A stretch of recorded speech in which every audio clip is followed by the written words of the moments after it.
বিয়ের পর প্রত্যেকটা মেয়েরই স্বপ্ন থাকে মা হওয়ার। কোন মেয়ে চায় না বলো তো যে মা হতে? কেউ কি ইচ্ছা করে চায় বলো দেখি মা না হতে? সব মেয়েই চায়, কিন্তু কপালে যদি না থাকে তাহলে কিচ্ছু করার নেই বন্ধুরা। আচ্ছা বন্ধুরা, মা না হতে পারলে দোষটা কি শুধু মেয়েরই থাকে? ছেলের কি কোনো দোষ থাকে না? তো সবটাই তোমাদের সাথে আজকে আলোচনা করব, কোন বিষয়ে কথা বলছি সবটাই তোমরা বুঝতে পারবে। তো তার আগে আমি আমার পরিচয়টা দিয়ে দিই। আমি কেয়া, আর কেয়া লাইফস্টাইল ব্লগে তোমাদের সকলকে জানাই ওয়েলকাম। আশা করি তোমরা খুব ভালো আছো, আর আমি তোমাদের ভালোবাসায় আশীর্বাদে খুব ভালো আছি। তো আই হোপ আজকের ভিডিওটা তোমাদের ভালো লাগবে। তো তোমাদের কাছে রিকোয়েস্ট থাকলো পুরো ভিডিওটা দেখার জন্য। তো এখন ঘড়িতে বাজে সকাল 10টা। তো এখন থেকেই আমার ভিডিওটা স্টার্ট করছি। সকালে স্নান টান করে তারপর পুজো টুজো দিয়ে এই যে রান্নাঘরে চলে এসেছি, আর খাওয়া দাওয়া হয়ে গেছে। তো এবার চলো, কাটাকুটি হয়েও গেছে, এবার রান্নাটা করে ফেলি আর তোমাদের সাথে গল্প করি। আর বন্ধুরা, কে কোথা থেকে ভিডিওটা দেখছো একটু কমেন্ট করে দিও প্লিজ। আজকে যে বিষয়ে কথাটা বলছিলাম মা নিয়ে, তো সত্যি কথা বলতে গিয়ে মা হতে গেলে সত্যি কপাল চাই। মা হব বললেই কিন্তু মা হওয়া যায় না। অনেক কষ্ট করে, বেশিরভাগ মানুষই কষ্ট করে মা হয়। আবার কিছু কিছু মানুষ অনেক চেষ্টা করার পরও যখন মা হতে পারে না, ডাক্তার একদম বলে দেয় যে কোনোভাবেই সম্ভব নয়, তখন তাদের মনের অবস্থা কি হয় বলো তো বন্ধুরা? কি বলবো বন্ধুরা, আমার শুনে এতটাই কষ্ট হচ্ছে, মানে কি বলবো, আমি যার কথা বলছি সে আমার একটা ফ্রেন্ডের মতোই হয়। ফ্রেন্ড নয়, মানে আমার থেকে বড় হয় দিদি অনেকটাই, তো আমার পাশের রুমেই থাকে। তো আমি তার কথাই বলছি তোমাদেরকে। তো সে অনেক দিন ধরেই চেষ্টা করছে, কিন্তু কোনোভাবে কনসিভ হচ্ছে না। তারপরে তার ডাক্তার বলেছে নাকি কোনোভাবেই সম্ভব নয়। মানে অনেক রকম প্রবলেম আছে। তারপর মানে দুজনারই প্রবলেম, একজনের প্রবলেম নয়, দুজনারই প্রবলেম আছে। সেই কারণে তারা কখনোই কনসিভ করতে পারবে না। এমনিতেও মেয়েটার অনেকটাই বয়স, মানে দিদিটার অনেকটাই বয়স হয়েছে, তো কোনোভাবেই সম্ভব হচ্ছে না। তো তারা তো ভীষণ মানে আপসেট হয়ে আছে, কি বলবো তোমাদেরকে। যখন ডাক্তারের মুখে শোনে যে এরকম কথা, যে কোনো দিনই পারবে না, তার কি বলবো, তার থেকে কষ্ট মনে আর কিছু হয় না এই দুনিয়ায়।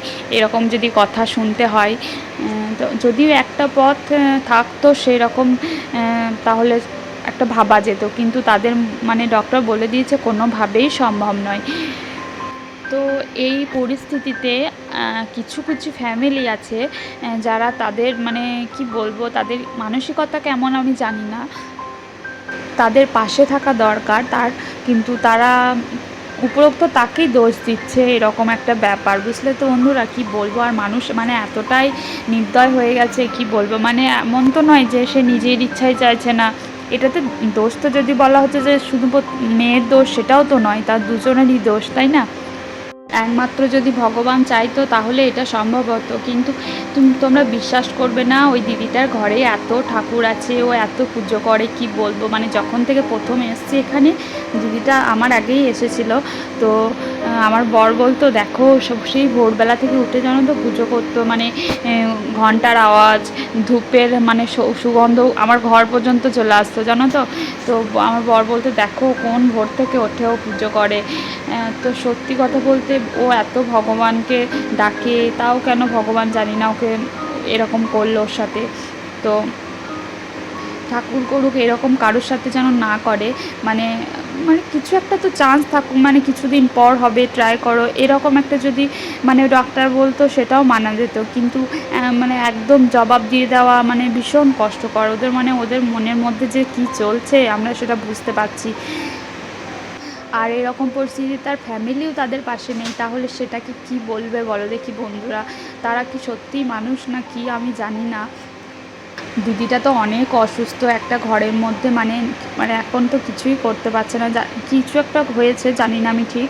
তো কাজের লোক আছে বাড়িতে, সব কিছু করে দেয়, নিজে মানে কিচ্ছু করতে পারছে না। শারীরিক ও মানসিক দুটো দিক থেকেই একদম মানে ভেঙে পড়েছে দিদিটা, বোঝাই যাচ্ছে। সত্যি মা হতে পারা মানে ভীষণ ভাগ্যের একটা ব্যাপার। যারা মা হয়ে গেছো তাদের সত্যি তারা খুবই লাকি।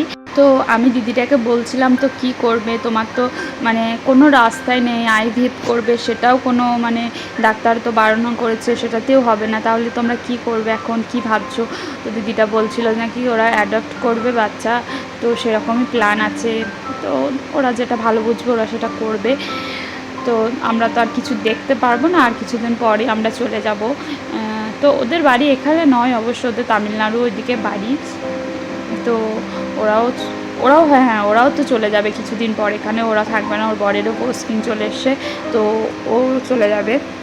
সেদিন ওদের রুমে গেছিলাম, দেখলাম ওরাও প্যাকিং শুরু করে দিয়েছে, আমরাও করে দিয়েছি। আর হয়তো কোনো দিন দেখা হবে না, ওরাও চলে যাবে, আমরাও চলে যাব। শুধু ঠাকুরের কাছে এটাই প্রার্থনা করব যেন ও মা ডাক শুনতে পায়, এটুকুই মানে তুমি যেন দেখো ঠাকুর, কারণ ও তোমাকে অনেক ডাকে, সত্যি ঠাকুরকে এত ডাকে, মানে এত ভক্তি করে। অলি যায়, অলিকে সবসময় বলে, অলি একবার প্রে করে দাও ঠাকুরের কাছে যেন একটা বেবি হয়, ভাই বোন হয়, এরকম একটা বলে। তো ঠাকুর যেন ওর কথাটা শোনে। তো বন্ধুরা, অনেক গল্প করলাম, এদিকে রান্নাটাও মোটামুটি হয়ে গেছে। এটা আম দিয়ে মসুর ডাল করছি, পাতলা পাতলা করে, আর রাঁধুনি ফোড়ন দিয়েছি। রাঁধুনি দিয়ে ফোড়ন দিয়ে ডাল করলে না খেতে দারুণ লাগে। ডালটা হয়ে গেলে মোটামুটি রান্না আমার কমপ্লিট হয়ে যাবে। তো আজকে রেঁধেছি কী বলি তোমাদের সাথে শেয়ার করি। তো এই যে মসুর ডাল রেঁধেছি আম দিয়ে, আর এখানে সোয়াবিন পটল আলুর তরকারি করেছি, আর এখানে ঢ্যাঁড়স আর আলু সিদ্ধ করেছি কাঁচা পেঁয়াজ কাঁচা লঙ্কা দিয়ে। ঢ্যাঁড়স কার কার পছন্দ?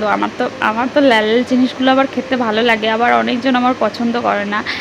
তো আর এখানে করেছি যে লাউ শাক দিয়ে ডালের বড়া দিয়ে একটা কী যেন বলে এটাকে, আমি নামটা মনে পড়ছে না। তো যাই হোক, আর এখানে করেছি কুমড়ো ছিচকি।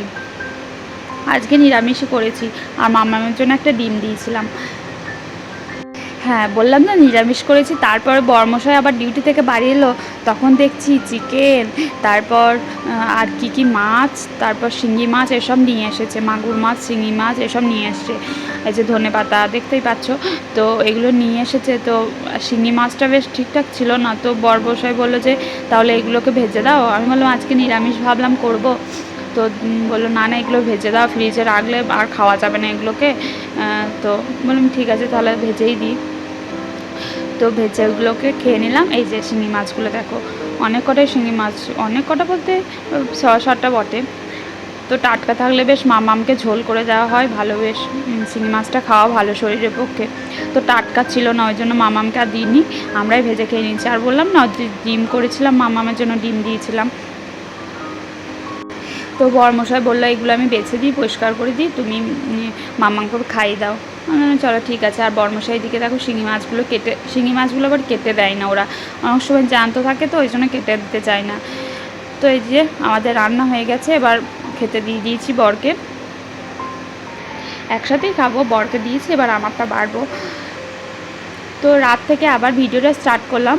বরমশাই আজকে আবার চিকেন এনেছিল দেখলে তো ফ্রাইড রাইস আর চিলি চিকেন করেছে। আর ওর একটা বন্ধু আজকে চলে গেছে, ওই জন্য ওকে খাবার দিয়েছে, তো ওই জন্য আর একটু বেশি করেই করেছিল, ওকেও দিয়ে এসছে, আর আমাদের জন্যই রেখে দিয়েছে। আর ওর বন্ধুটার ফ্যামিলি ছিল কিছুদিন আগে, ওকেও মানে চলে গেছে ওরা, তো যখন থাকতো তখন বেশ ভালো হতো, ওরাও কিছু খাবার দিত, আমরাও কিছু দিতাম, এরকম মানে আলাদা আলাদা খাবারের টেস্টগুলো পেতাম। মানে ওরা তো বাঙালি নয়, ওই জন্য আলাদা খাবার খেতাম, আমরাও দিতাম। তো এরকম করে, এখন তোর বউ নেই, তো ওই জন্য আমরাই দিই, আবার ও তার দিতে পায় না, তো আমরাই দিই এখন মাঝে মাঝে যা করি। আর তো আজকে সে বাড়ি চলে গেছে, ওই জন্য খাবারটা ওকে বানিয়ে দিয়েছিল আমার বর, তো আমাদের জন্য খানিক করে নিয়েছিল। আর এই যা চলে এলাম ফ্রাইডে মার্কেট, এখানে প্রত্যেক শুক্রবারই বসে এখানে বাজারটা। তো চলে এলাম, টুকিটাকি একটু কেনার আছে, কিনে নেবো। আর এখানে বাচ্চাদের জিনিসগুলো খুব সুন্দর পাওয়া যায় বন্ধুরা। আর এই মামামের জন্য একটা চুড়িদার নিলাম, ছোট্ট মতো, বেশ কি সুন্দর। তো আর এখানে নিয়ে নেবো জিলাপি, মামাম জিলাপি ভালোবাসে, তো ওই জন্য জিলাপিটা নেবো। আর দুবার নিলাম, একবার খেলাম আর একবার নিয়ে গেলাম, মানে বাড়ি যাওয়ার সময় নিয়ে গেছি। আর পাশেই ছিল চাউমিনের দোকান, তো বরমশাই খেলো, আমি চাউমিনটা খেলাম না, তো কারণ বাড়ি গিয়ে ওসব খেতে হবে, ওই জন্য আরও খেলাম না। তো চলো এবার বাড়িও চলে যাই, কেনাকাটা তো কমপ্লিট হয়ে গেছে। তো বন্ধুরা, আজকের ভিডিওটা আশা করি তোমাদের ভালো লেগেছে, আর যদি ভালো লাগে তাহলে একটা লাইক কমেন্ট করে দিও, আর দেখা হচ্ছে নেক্সট ভিডিওতে। ততক্ষণ তোমরা ভালো থাকবে, সুস্থ থাকবে, টাটা।